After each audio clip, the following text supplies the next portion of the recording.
ठीक है, चलिए तो आज के क्लास में हम लोग पढ़ेंगे एक नया टॉपिक जिसका नाम होगा चिंतन। क्या नाम होगा? चिंतन, है ना। तो चलिए आज चिंता और चिंतन करते हैं। तो टॉपिक का नाम है चिंतन, जिसको इंग्लिश में बोलते हैं हम लोग थिंकिंग। ठीक है, क्या बोलते हैं? थिंकिंग। अब चिंतन शब्द से आपको क्या समझ में आ रहा है? चिंतन शब्द से समझदारी आप में इतना जरूर विकसित हो रहा होगा, किसी चीज के बारे में, किसी अवधारणा के बारे में अगर हम सोच रहे हैं वो हमारा चिंतन है ना। लेकिन आदमी सोचता कब? आदमी सोचेगा तब जब उसको किसी तरह का जीवन में समस्या आएगा तब। आप ऐसा ही किसी चीज के बारे में सोचना प्रारंभ करेंगे क्या? नहीं। जब तक आपके पास समस्या नहीं आता है तब तक उसके बारे में आप सोचते नहीं हैं। क्यों? क्योंकि आपके पास जब समस्या आएगा तो उसके समाधान के लिए आप विचार कीजिएगा, और समाधान के लिए जो आपके मन में विचार उत्पन्न हो रहा है वो आपके लिए चिंतन है, मनोविज्ञान के अनुसार, है ना। तो पहला बात तो हमको ये समझ में आ रहा है कि जब तक किसी व्यक्ति के पास में कोई समस्या नहीं आता है तब तक उसके मन में उस समस्या के समाधान के प्रति कोई विचार भी उत्पन्न नहीं होगा, और जब समस्या आएगा तो उस समस्या के समाधान के प्रति विचार उत्पन्न होगा, और उसी विचार का नाम हम क्या देंगे? चिंतन देंगे। ठीक है ना। चिंतन से हम लोग जाते हैं कहाँ पर? तर्क पर, और फाइनली जब किसी तर्क के अनुसार में उस समस्या के समाधान का हमारा कंक्लूजन मतलब निष्कर्ष निकलता है। इसको आप ऐसे ही याद रखिएगा कि सबसे पहले व्यक्ति के पास में प्रॉब्लम आएगा, देन वह समस्या के समाधान के लिए थिंकिंग करेगा, और उसी थिंकिंग से वो लॉजिक पे पहुंचेगा, और उसके बाद में वो कंक्लूजन तक पहुंच जाएगा, मतलब समाधान तक पहुंचेगा। ठीक है ना। अगर किसी व्यक्ति के पास समस्या नहीं आता है तो वो किसी तरह का कोई विचार नहीं करेगा, मतलब चिंतन भी नहीं होगा। और जब तक आप चिंतन नहीं कीजिएगा तब तक आप तर्क के पास भी नहीं पहुंच पाइएगा, और जब चिंतन और तर्क आप में नहीं होगा किसी समस्या के समाधान के प्रति, तो आप यह मानकर चलिए कि उसके सॉल्यूशन तक, उसके निष्कर्ष तक, उसके कंक्लूजन तक भी आप नहीं पहुंच पाइएगा। ठीक है ना। तो सवाल यह है कि हमारे पास में सबसे पहले आएगा समस्या, समस्या के बाद में आएगा चिंतन, चिंतन के बाद में आएगा तर्क, तर्क के बाद में आएगा निष्कर्ष। इसको आपको क्रम में याद रखना पड़ेगा। इंग्लिश में याद कर सकते हैं PTLC, नहीं तो हिंदी में आपके सामने लिखा हुआ है P for problem, T for thinking, L for logic और C फॉर कंक्लूजन, यानी कि निष्कर्ष, है ना। अब जैसे मान लीजिए कि हम आपके साथ एक एग्जाम्पल शेयर करते हैं, वो गेट क्लोज कर दीजिए, है ना। एग्जाम्पल क्या रहेगा? जैसे सपोज डेट कि आपको सीटेट में लेकर आना है कितना नंबर? 90 नंबर लेकर आना है, लेकिन अगर आपका आ गया 80 नंबर, अब बताइए आपके लिए समस्या है कि नहीं है? है समस्या इसलिए क्योंकि भाई आपका समाधान पूरा क्लियर हुआ नहीं। आपको लाना था 90 नंबर, लेकर के आप कितना नंबर? 80 नंबर। तो स्वाभाविक सी बात है आपको प्रॉब्लम हुआ है, और इस समस्या के समाधान के लिए अब आप विचार करना क्या कीजिएगा? प्रारंभ कीजिएगा। विचार करना प्रारंभ कीजिएगा मतलब आपके दिमाग में ये आएगा कि भाई 90 नंबर लाना था लेकिन 80 नंबर कैसे आया? यह तो आपके लिए समस्या बन गया, और उसी समस्या के समाधान के प्रति आप विचार उत्पन्न कीजिएगा, और उस विचार को हम लोग क्या बोलेंगे? चिंतन का नाम देंगे। उसी को हम लोग क्या देंगे? थिंकिंग का नाम देंगे। बात समझ में आ रहा है? अब चूंकि इस पर आप विचार करना इसलिए चालू करेंगे क्योंकि यह आपके लिए प्रॉब्लम है। लेकिन किसी बच्चा को अगर 90 नंबर लेकर आना था और 100 नंबर उसका सीटेट में आ गया, तो क्या वह उसके लिए प्रॉब्लम है? क्या नहीं। वो सोचेगा क्या कि हाँ 100 नंबर हमारा कैसे आ गया? रात भर उसको नींद नहीं आएगा क्या कि भाई हम 90 नंबर चाह रहे थे, 100 नंबर कैसे आ गया? उसके बारे में कोई विचार वो नहीं करेगा। लेकिन अगर 90 नंबर लाना था, 80 नंबर आया, तब उसको रात भर हो सकता है नींद नहीं आए, हो सकता है इसके बारे में गहन विचार करे, हो सकता है इसके बारे में पूरी पड़ताल करे कि आखिर ये 80 नंबर 10 नंबर कम कैसे हुआ। अब जब वही विचार उसके मन में चल रहा है कि कैसे हुआ, क्यों हुआ, काहे हुआ, हमेशा क्यों होता है, कभी कभी तो दिमाग में ये भी आएगा कि ये केवल हमारे साथ ही होता है। ऐसा कुछ नहीं है, केवल आपके साथ नहीं होता है। 5% लोग पास किए हैं, 95% लोग फेल किए हैं, मतलब 95% के साथ ऐसा होता है ना। तो समस्या ये है कि यह समस्या आया है आपके सामने तब ना विचार कर रहे हैं। लेकिन अगर आपके पास में यह समस्या नहीं आता तो क्या आप विचार करते नहीं। अब जो विचार आपके मन में चल रहा है इस समस्या के प्रति वही चिंतन, उसी को हम क्या नाम दे रहे हैं, थिंकिंग नाम दे रहे हैं। और उसी विचार के बाद में, उसी चिंतन के बाद में एक लॉजिक आपके पास निकल कर रहेगा। 2-3 दिन बाद में खूब विचार करने के बाद तब आप एक कंक्लूजन लॉजिक पर पहुंचेंगे कि अच्छा हमारा ये विषय कमजोर था, हमारा संस्कृत कमजोर था, है ना, हमारा हिंदी कमजोर था, इसी के कारण इसी में नंबर कम हो गया, इसीलिए 10 नंबर कम हो गया और हम फेल कर गए। तो फाइनली हम एक लॉजिक पर पहुंच जाते हैं कि भाई संस्कृत में हमको समस्याएं थी जिसके कारण से हम फेल कर गए, अन्यथा नहीं करते। अब देखिए, अब एक तर्क पर आप पहुंचे ना कि हाँ संस्कृत हमारा कमजोर था। अब दूसरी बार आप क्या करेंगे, संस्कृत पर थोड़ा सा ज़्यादा ध्यान देंगे बाकी विषयों की अपेक्षा में, और फाइनली दूसरा साल आपका कंक्लूजन आपके सामने होगा कि 90 नंबर लाना था तो आपको 92 नंबर 98 नंबर आ जाएगा और आपकी समस्या का समाधान हो जाएगा। लेकिन जिस दिन आप फेल किए थे उस दिन अगर विचार नहीं करते तब समस्या बना हुआ रहता है। जैसे 2 तरह के स्टूडेंट्स होते हैं, है ना। एक तो पहला ये कि अगर आप फेल करते हैं या फिर असफल होते हैं तो आप विचार नहीं करते हैं कि हम क्यों असफल हुए, है ना। 2 तरह के स्टूडेंट इसलिए कह रहे हैं हम क्योंकि एक बच्चा जो है वो फेल करने के बाद में विचार करता है कि हम काहे फेल किए और उस पर वो काम करना चालू करता है। लेकिन दूसरा ये है कि भाई अगर वह फेल कर गया तो भाग्य के भरोसे वह सो जाता है कि हमारा तो भाग्य खराब, हम तो हमेशा ही फेल करते हैं, हमसे अब होने वाला नहीं है। तो सही बात है, उससे अब कभी नहीं होगा अगर जो सो गया। बात समस्या ये है कि प्रॉब्लम हुआ है तो उसको ढूंढना पड़ेगा कि आखिर समस्या कहाँ है। जैसे आप लोग सेट बनाते होंगे तो सेट बनाने में 2 तरह के छात्र होते हैं, वो किसी भी परीक्षा का सेट बनाते हैं, है ना। 100 नंबर का क्वेश्चन आपने सॉल्व किया जिसमें आपको 50 नंबर आया।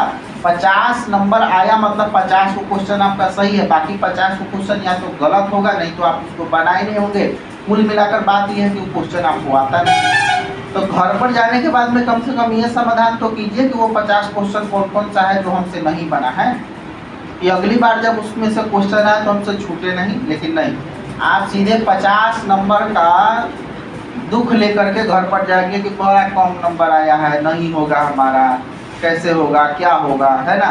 और बाकी क्वेश्चन पर एनालिसिस करना आप छोड़ देते हैं तो समस्या बना हुआ रहेगा, समस्या बना हुआ रहेगा। अगर उसका सॉल्यूशन आप चाहते हैं तो खुद सॉल्व कीजिए कि आखिर ये 50 नंबर कौन है जो हमसे नहीं बना।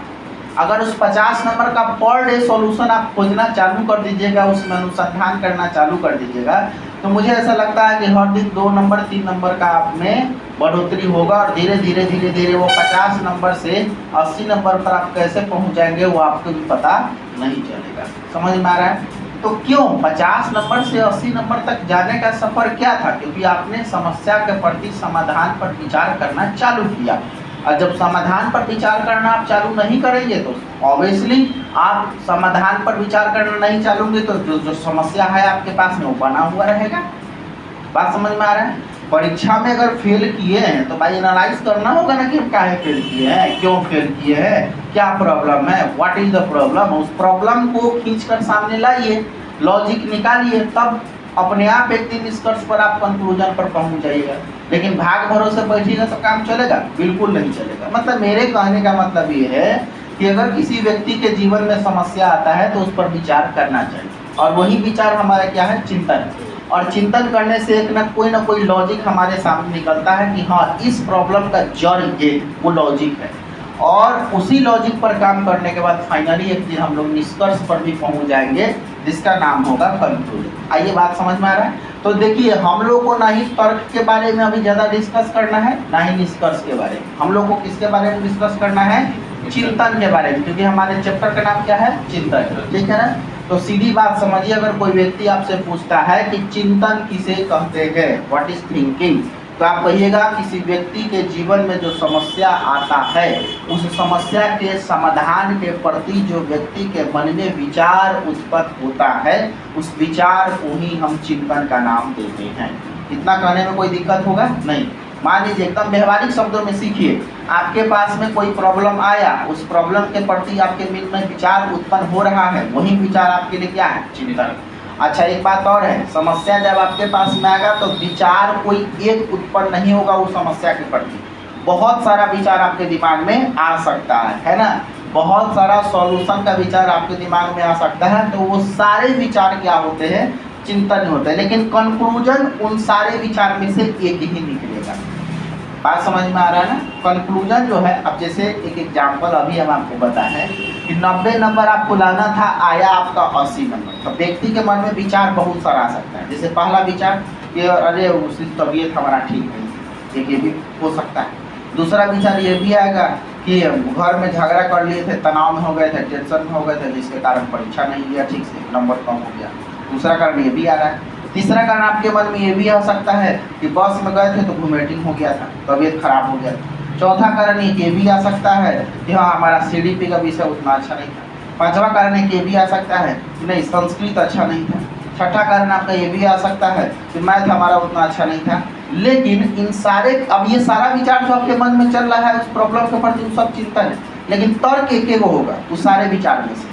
आप फाइनली उन सारे विचारों में से फाइनल तर्क निकालिए कि मेन प्रॉब्लम क्या है। तो मेन प्रॉब्लम सर्च करने के बाद में पता चला कि संस्कृत में समस्या, और तत्पश्चात आपने सीखा समझा कि अच्छा लॉजिक ये निकल कर आ रहा है कि संस्कृत में समस्या होने के कारण ये नंबर कम हुआ है, अर्थात हमको अगली बार संस्कृत पर ज़्यादा ध्यान देने की जरूरत है। तो वो हमारे लिए क्या हो जाएगा, तर्क हो जाएगा। तो तर्क एक ही होगा लेकिन चिंतन बहुत सारे हो सकते हैं। हमारे बात को समझ रहे हैं। विचार आपके मन में किसी समस्या के प्रति बहुत आ सकता है लेकिन लॉजिक एक ही होगा, ठीक है। तो समस्या आया, समस्या के समाधान के प्रति आप विचार किए, वही विचार आपके लिए क्या है, चिंतन है। परिभाषा भी हम आपको बता दिए। जब किसी व्यक्ति के पास कोई समस्या आता है, उस समस्या के प्रति जो इस व्यक्ति के मन में जो विचार उत्पन्न होता है उस विचार को ही हम चिंतन का नाम देते हैं।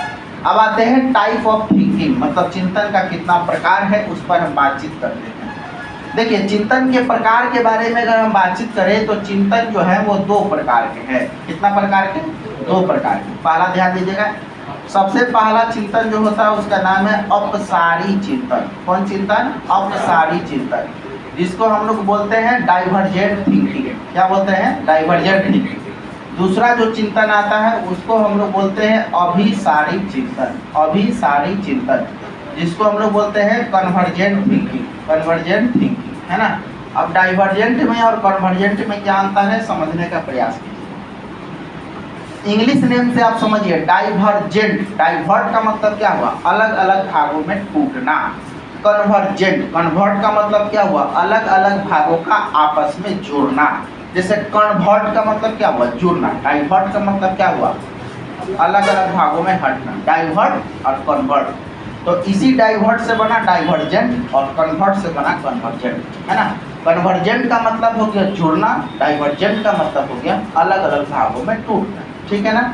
आप सीधा समझिए कि अब सारी चिंतन वह चिंतन है जो अलग अलग भागों में टूटता है, और अभिसारी चिंतन वह चिंतन है जो अलग अलग छोटे छोटे भाग आकर के जुड़ते हैं। तो एक डाइवर्ट और एक कन्वर्ट, ठीक है बात।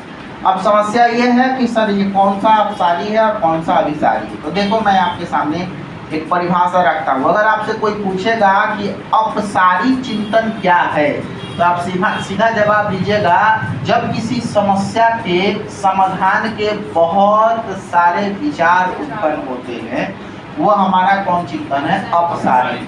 और जब किसी समस्या का समाधान केवल और केवल एक ही होता है वह हमारा कौन है, अभिसारी चिंतन। जैसे मैं आपको एक एग्जाम्पल दे रहा हूँ। सपोज दैट कि हम आपसे ये पूछे कि 10 को कैसे लिखें, है ना, 10 को कैसे लिखें। अब ये प्रॉब्लम एक को है, क्या है प्रॉब्लम, कि 10 को कैसे लिखा जा सकता है ना। तो हमारे मन में इसका सॉल्यूशन या हमारे मन में एक विचार आया कि भाई हम 5 गुना 2 लिख देते हैं। अब बताइए सही है कि नहीं, 5 गुना 2 बराबर 10 लिख सकते हैं कि नहीं, लिख सकते हैं। लेकिन कोई और बच्चा यहाँ पर बैठा हुआ था, वो बोला कि सर 9 + 1 भी तो लिख सकते हैं। तो सही बात है, वो भी सही बोला है ना। कोई और स्टूडेंट यहाँ पर बैठा हुआ था, वो बोला कि क्या है सर 7 + 3 नहीं लिख सकते क्या, तो ये भी बात सही है ना। कोई और बैठा हुआ था, वो बोला कि सर 8 + 2 नहीं लिख सकते हैं क्या, वो भी सही है ना। उसके बाद में कोई और स्टूडेंट यहाँ पर बैठा हुआ था, तो वो बोला कि सर 10 गुना 1 नहीं लिख सकते हैं क्या, ये भी बात सही है ना। हमारे कहने का मतलब देखिए, हमारे पास में प्रॉब्लम कितना था, ये वो था, देख रहे हैं क्या था प्रॉब्लम, 10 को कैसे लिखा जा सकता है। समाधान हमारे पास में एक आया कि बहुत सारा आया, बहुत सारा आया, दैट इज डाइवर्जेंट। समझ रहे हैं ना, जब समस्या एक हो समाधान अनेक हो वो हमारा डाइवर्जेंट आया। क्लियर, समझ में आ रहा है ना, है ना। जब समस्या एक हो और उसका समाधान अनेक हो तो वो हमारा कौन चिंतन है, अपसारी चिंतन या फिर डाइवर्जेंट थिंकिंग। ठीक है भाई, अब यहाँ पर समझने का प्रयास कीजिएगा कि भाई अपसारी और डाइवर्जेंट थिंकिंग में अंतर क्या है। अंतर नहीं, दोनों का नाम एक ही है।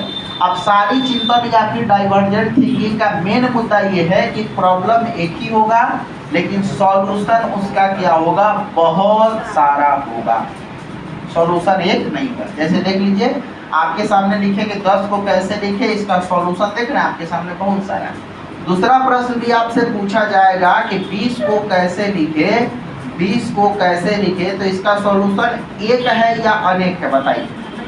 अनेक है। आप कहिएगा सर 10 + 10 भी लिख सकते हैं, आप कहिएगा सर 18 + 2 भी लिख सकते हैं, आप कहिएगा सर 17 + 3 भी लिख सकते हैं, आप कहिएगा सर 23 - 3 भी लिख सकते हैं।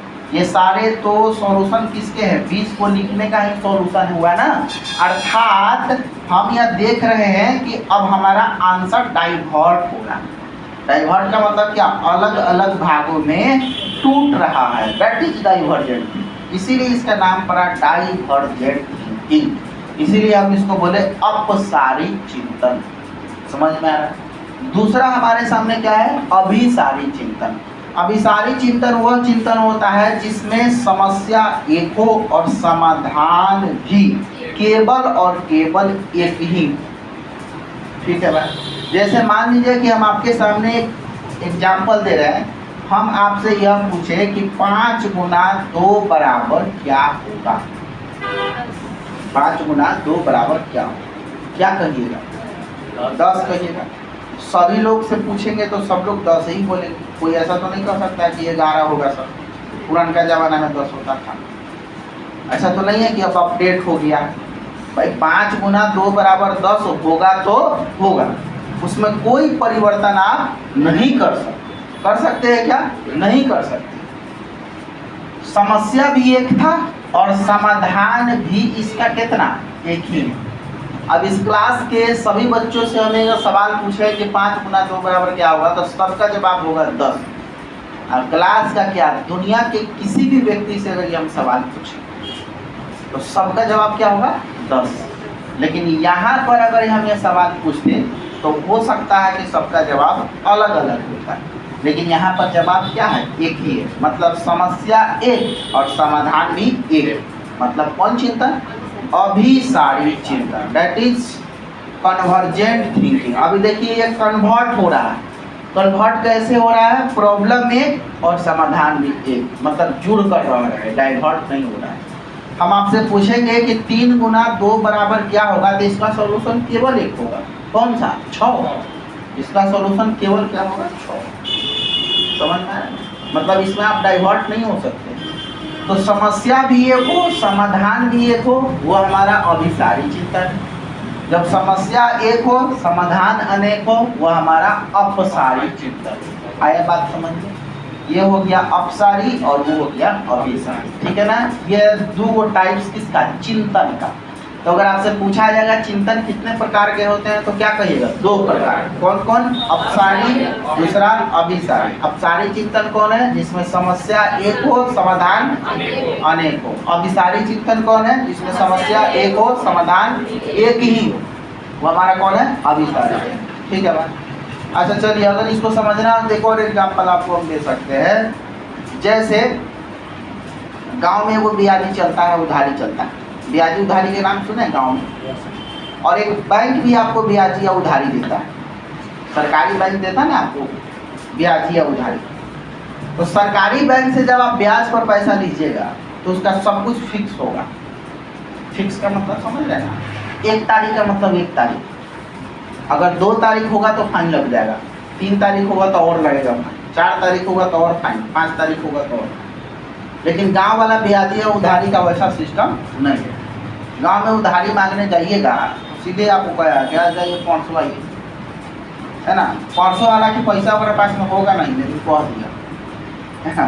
फिर परसों जाइएगा, कहिए कि बोले थे परसों आने के लिए था, जाइए ना, कोनो घर से भागे जाने, घर ले भाग जाएंगे यहीं पर आइए 4 दिन के बाद। हालांकि फिर 4 दिन के बाद में उसको पैसा होगा नहीं।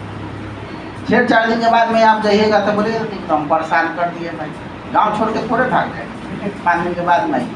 अगर दिवाली आ गया तो दिवाली बाद आइए, छठ आ गया तो छठ बाद आइए। अभी दुर्गा पूजा इतना पैसा का खर्चा, उधारी कहाँ से देंगे, आइए दुर्गा पूजा बाद में, दशहरा बाद में। अब उधारी का सबसे बड़ा प्रॉब्लम है कि अगर कोई पर्व त्यौहार आ गया तो उसके पहले वो व्यक्ति उधारी दे नहीं सकता। होली आ गया तो होली बाद आइए, दिवाली आ गया तो दिवाली बाद आइए, छठ आ गया तो छठ बाद आइए, है ना।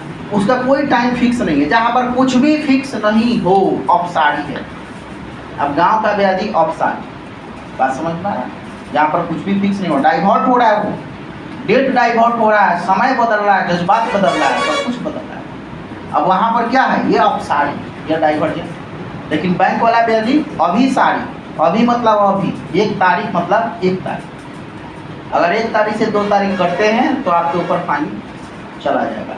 मतलब अभी मतलब अभी अभी सारी, वो कौन, बैंक वाला। अब मतलब जाइए, कर लीजिए, परसों लीजिए, चौथा रोज लीजिए, 4 दिन के बाद लीजिए, 6 दिन के बाद लीजिए, 1 सप्ताह के बाद लीजिए, मतलब अब सारी, जिसका कोई समय निश्चित नहीं हो। तो वैसा थिंकिंग जिसका कोई समय निश्चित नहीं होता है वो अपसारी है, और जिसका एक समय सीमा निश्चित होता है वो अभिसारी है। अब आपको समझ में आ गया होगा कि बैंक वाला ब्याजी अभिसारी है, गांव वाला ब्याजी अपसारी। बस में गांव वाला उधारी क्या है, अपसारी। हालांकि गांव में भी ब्याज देने वाले लोग अब काफ़ी प्रोफेशनल हो गए हैं, वो भी बैंक की तरह कार्रवाई करते हैं, है ना। लेकिन उनके पास में कोई लीगल लाइसेंस नहीं होता है जिसके आधार पर आपको वो केस कर सके। क्योंकि देखिए, ब्याज चलाना सरकार के नियम कानून के अनुसार में सही नहीं है ना। जो रेट ऑफ इंटरेस्ट गांव में चलता है ना, अभी कैसे चल रहा होगा गांव में इंटरेस्ट दर, क्या होगा, रेट 5 रुपये रेट होगा, है। अब देखिए, इसी के कारण गरीब गरीब होते जा रहा है और धनी धनी होते जा रहा है। गांव का अगर कोई धनी व्यक्ति है तो वो खूब धनी होते जाएगा, और गांव का अगर कोई गरीब व्यक्ति है तो धीरे धीरे गरीब। 5% का मतलब आप समझ रहे हैं। बैंक आपको जब लोन देती है तो 8% 9% सालाना रेट ऑफ इंटरेस्ट होता है, सालाना। और यहाँ पर 5% का मतलब आप समझ रहे हैं, महीना वाला सिस्टम है ना। तो सालाना जोड़ लीजिए, क्या परसेंट हुआ, 12/60, है ना।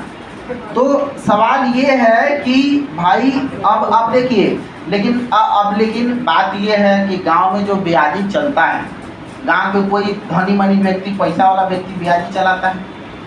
गांव के किसी गरीब व्यक्ति को, क्योंकि गरीब व्यक्ति का एक प्रॉब्लम है यार, वो सेविंग भी नहीं करता है ना। दिक्कत ये भी है, उसके पास में अगर थोड़ा सा पैसा हो जाएगा तो चाहता है कि हम पैसे पूरा खर्चा कर लें, दिक्कत ये भी है।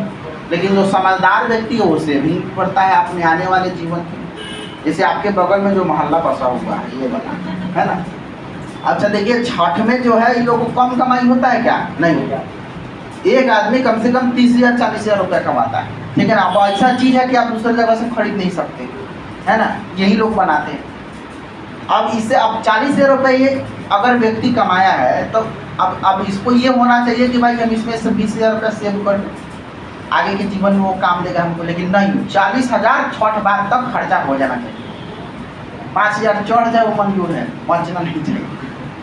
500 रुपया कमाएंगे, 600 रुपया खाएंगे, ये सबसे बड़ा समस्या। आप स्वाभाविक सी बात है, अगर आपके जीवन में कोई विपत्ति आ गई इस तरह के लोगों को, तो उसको कर्जा ही एक सहारा, रेट ऑफ इंटरेस्ट का जो भी लगे, लेकिन वो कर्जा।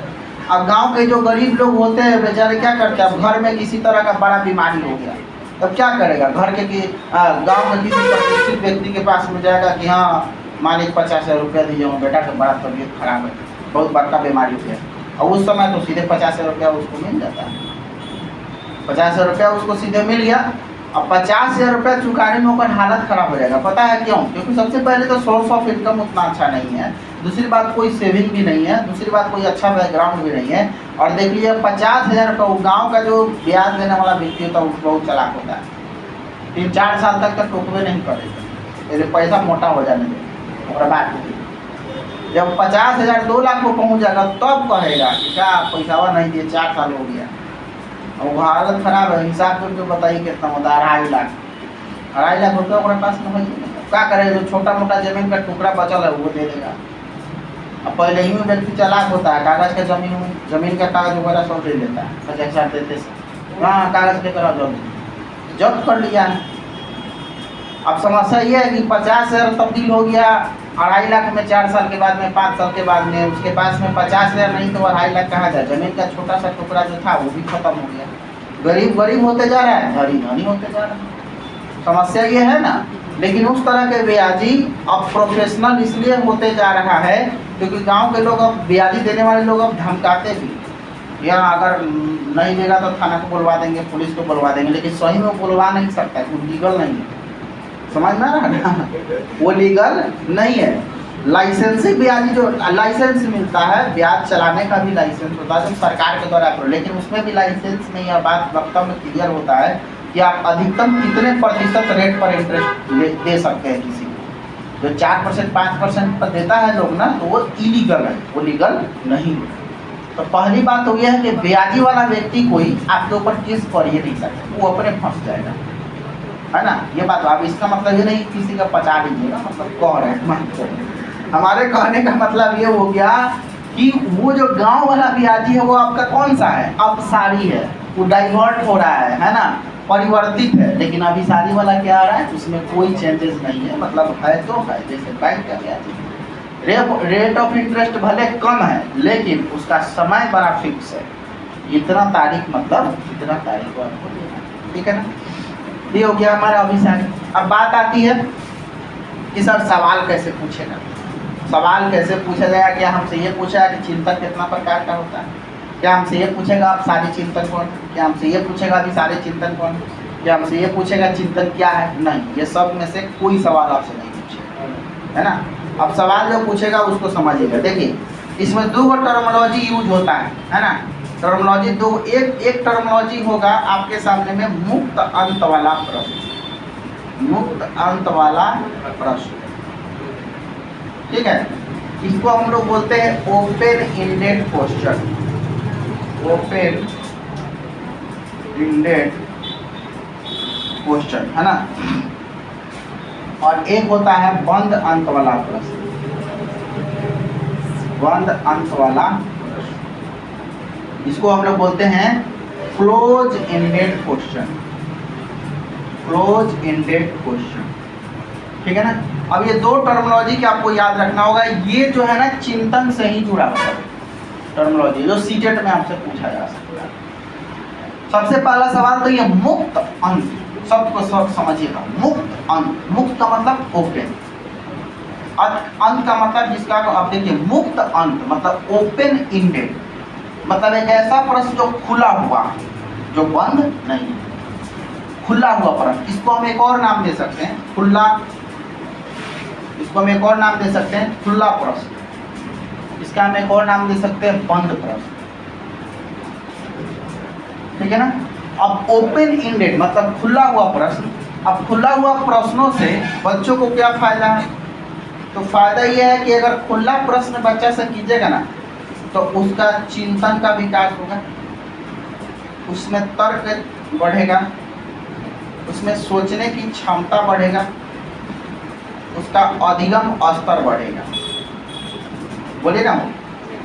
इन सारे चीज का विकास होगा किस तरह के प्रश्नों को पूछने से, मुक्त अंत वाले प्रश्नों को पूछने से। लेकिन ये सब चीजें रुक जाएगा किस तरह के प्रश्न पूछने से, बंद अंत वाला प्रश्न पूछने से। देखिए यह प्रश्न का प्रकृति ऐसा होगा कि जिसमें बच्चा को बोलने का पूरा अवसर मिलेगा, और बंद अंत वाले प्रश्नों की प्रकृति ऐसी होगी जिसमें बच्चा को पूरा अपने विचार को शेयर करने का मौका नहीं मिलेगा। जैसे हम आपके सामने एक क्वेश्चन लेते हैं, क्वेश्चन ये है कि दिल्ली के बारे में आप क्या जानते हैं, दिल्ली के बारे में आप क्या जानते हैं। अब यह प्रश्न कैसा है, ओपन एंडेड। अब दिल्ली के बारे में आप क्या जानते हैं, तो कोई बच्चा हो सकता है कि 10 मिनट बोलते रह जाए, दिल्ली में क्या क्या चीज़ें हैं, दिल्ली कितना खूबसूरत है, दिल्ली में कितना कचरा है, दिल्ली में कितना पॉल्यूशन है ना। मतलब अब यह प्रश्न क्या हो गया, खुला अंत वाला प्रश्न हो गया। इसमें कोई रिस्ट्रिक्शन नहीं है कि हाँ आपको एक लाइन में जवाब देना है। लेकिन अगर हम आपसे सवाल वही दूसरी तरफ ये पूछे कि भारत की राजधानी कहाँ है, भारत की राजधानी कहाँ है, तो इस सवाल का जवाब केवल एक लाइन में होगा, एक शब्द में होगा, क्या, दिल्ली। तो भाई जिस प्रश्नों का उत्तर केवल एक शब्द में हो, जहां पर बच्चों को विचार प्रकट करने का पूरा मौका नहीं मिल रहा है, वो बंद अंक, बोले ना, वो कौन हो गया, वो बंद अंक। और जहां पर बच्चों को विचार प्रकट करने का पूरा मौका मिल रहा हो, वह प्रश्न खुला अंत वाला हो, तो वो हमारा कौन हो गया, वो हमारा अपसारी मतलब मुक्त अंत वाला प्रश्न। अंतर समझ में आया। अगर हम आपसे पूछेंगे कि पटना के बारे में आप क्या जानते हैं, तो यह प्रश्न कैसा हो गया, खुला अंत हो गया। क्यों? क्योंकि पटना के बारे में जो जानकारी है वो बच्चा 5 मिनट 10 मिनट 15 मिनट अपने विचार को स्वतंत्र रूप से शेयर कर सकता है। लेकिन आपसे हम एक सवाल पूछेंगे बिहार की राजधानी कहाँ, तो एक लाइन में आप जवाब दीजिएगा, क्या, पटना। तो देखिए भाई, बंद अंत वाला प्रश्न रटने पर जोर देता है और मुक्त अंत वाला प्रश्न समझने पर। समझ रहे बात को? बंद अंत वाला प्रश्न में बच्चों को विचार करने का पूरा मौका नहीं मिलता है, जबकि खुला अंत वाला में बच्चों को विचार प्रकट करने का पूरा मौका मिलता है ना। बंद अंत वाले प्रश्नों में बच्चों का तार्किक क्षमता विकसित नहीं होगा, जबकि खुला अंत वाले प्रश्नों के द्वारा बच्चों में तर्कना की क्षमता विकसित होगा। बंद अंत वाले प्रश्नों से बच्चा में चिंतन का विकास नहीं होगा, जबकि खुले अंत वाले प्रश्नों से बच्चों में चिंतन का विकास होगा। अब आप ही बताइए मास्टर साहब लोग कि दोनों तरह के प्रश्नों में से, मतलब एक खुला और एक बंद, इन दोनों तरह के प्रश्नों में से किस तरह के प्रश्न हमें बच्चों से करना चाहिए, बंद अंत वाला या मुक्त अंत वाला? कौन वाला? मुक्त अंत वाला। क्यों? क्योंकि बच्चा को बोलने का भरपूर अवसर मिलेगा। और एनसीएफ के अनुसार में हमने आपको बताया है कि जहाँ पर बच्चा को बोलने कहने का पूरा अवसर मिलता है, वह नेचर ऑफ स्टडी सबसे अच्छा होता है। बात समझ में आ रहा है क्या कहना चाह रहे हैं? कुल मिलाकर बात ये साबित हो गया हमारे सामने कि सर आपने जो दो तरह के प्रश्नों की प्रकृति सामने रखा है, मुक्त और बंद अंत, तो भाई मुक्त अंत वाले प्रश्नों से बच्चा को फायदा है, लेकिन बंद अंत वाले प्रश्नों से फायदा नहीं। क्यों सर? इसलिए क्योंकि उसमें बच्चा को अवसर मिलेगा, चिंतन करने का मौका मिलेगा, तर्क करने की क्षमता विकसित होगी, अधिगम स्तर बढ़ेगा, स्वतंत्र विचार उत्पन्न होगा और एक समस्या के प्रति अनेकों समाधान वो दे सकता है, मौलिक स्वतंत्रता का अवसर मिलेगा। लेकिन बंद अंत वाले प्रश्नों में इन सारे चीज़ों को बंद कर दिया जाएगा। उसमें ना ही बच्चा को अवसर मिल रहा है, ना ही कल्पना का क्षमता का विकास होगा, न अधिगम स्तर बढ़ेगा, न चिंतन विकसित होगा। तो भैया इस तरह के प्रश्न जो है वो सीटेट में निगेटिव टाइप के अंतर्गत में आएंगे और इस तरह के प्रश्न जो है ये आएंगे पॉजिटिव टाइप के अंतर्गत। अगर आपसे सवाल पूछा जाएगा, अब बात ये है कि ये कहिएगा सर इस सवाल अब कैसे पूछा जाए, तो मैं आपको बताता हूँ। सवाल आपके प्रश्नों में यह आ सकता है कि किस तरह के प्रश्न के प्रकृति के द्वारा बच्चों में चिंतन तर्क करने की क्षमता का विकास होता है। ऑप्शन नंबर 1 मुक्त अंत वाला प्रश्न, ऑप्शन नंबर 2 बंद अंत वाला प्रश्न। क्या होगा? समझा दिए हैं कि मुक्त अंत वाला प्रश्न में अवसर मिलेगा, है ना। आपसे क्वेश्चन ये भी पूछ सकता है कि किस तरह के प्रश्नों के प्रकृति के द्वारा बच्चों को मौलिक अवसर एवं स्वतंत्रता प्रदान नहीं होता है, तो किस तरह के प्रश्न? चिंतन करने का मौका कहाँ नहीं मिलेगा? बंद अंत में। चिंतन करने का कहाँ मौका मिलेगा? खुला अंत में, है ना। ज़्यादा अवसर कहाँ मिलेगा? मुक्त अंत में। कम अवसर कहाँ मिलेगा? बंद अंत में। चिंता तर्क करने की क्षमता का विकास कहाँ होगा? मुक्त अंत में। तर्क करने की क्षमता का विकास कहाँ रुक जाएगा? बंद अंत में। तो दोनों तरह में से किस तरह के प्रश्न बच्चों के लिए उपयोगी है? मुक्त अंत वाला। मुक्त अंत वाला किसका भाग है? अपसारी। बंद अंत वाला किसका भाग है? हो गया, आया समझ में? पहला बात तो यह है कि चिंतन किसे कहेंगे, तो जब किसी व्यक्ति के पास कोई समस्या आएगा उसके समाधान के प्रति विचार उत्पन्न होगा, उस विचार को चिंतन कहेंगे। दूसरा बात यह कि चिंतन कितना प्रकार का होता है, तो 2 प्रकार। पहला कौन, अपसार, दूसरा कौन, अभिसार। जब समस्या एक हो समाधान अनेक हो, कौन चिंतन, अपसार। और जो समस्या एक हो समाधान भी एक हो, तब कौन चिंतन, अभिसार। इसको इंग्लिश में क्या बोलेंगे, डाइवर्जेंट। इसको इंग्लिश में क्या बोलेंगे, कन्वर्जेंट। ठीक है बात। मुक्त अंत वाला प्रश्न किस चिंतन के अंतर्गत में आएगा, अपसारी चिंतन के अंतर्गत। बंद अंत वाला प्रश्न किस चिंतन के अंतर्गत में आएगा, ठीक है। मुक्त अंत वाला को इंग्लिश में क्या बोलते हैं, ओपन, या इसको खुला अंत वाला प्रश्न भी कहेंगे। बंद अंत वाला को इंग्लिश में क्या बोलेंगे, क्लोज एंडेड, या इसको बंद प्रश्न भी कहेंगे। दोनों में से किस तरह के प्रश्नों से बच्चों को ज्यादा फायदा होगा, मुक्त अंत वाला से, बंद अंत वाला से, मुक्त अंत वाला से। मुक्त अंत वाला प्रश्न पॉजिटिव टैग है और बंद अंत वाला प्रश्न सीटेट के क्षेत्र में निगेटिव टैग है। That's all. चिंतन टॉपिक खत्म।